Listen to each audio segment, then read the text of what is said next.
بسم الله الرحمن الرحيم والفجر وليال عشر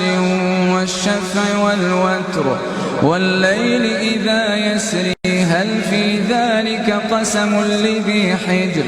ألم تر كيف فعل ربك بعاد إرم ذات العماد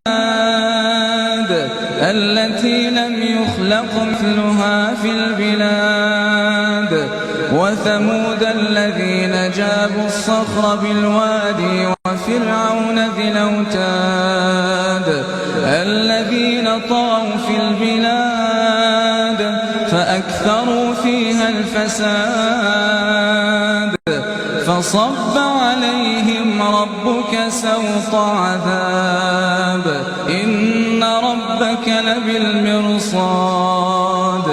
فأما الإنسان إذا ما ابتلاه ربه فأكرمه ونعمه فيقول ربي أكرمن وأما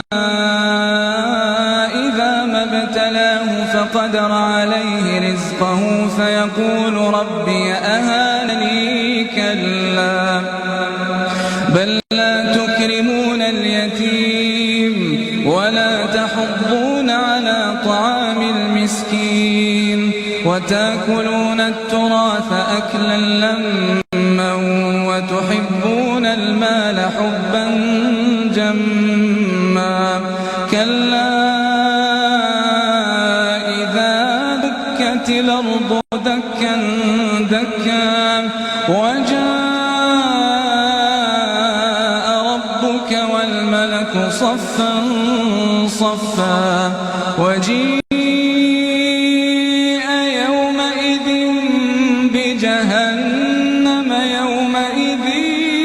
يتذكر الإنسان وأنى له الذكرى يقول يا ليتني قدمت لحياتي فيومئذ لا يعذب عذابه أحد ولا يوثق وثاقه أحد يا أيتها النفس المطمئنة ارجعي إلى ربك راضية مرضية فادخلي في عبادي وادخلي جنتي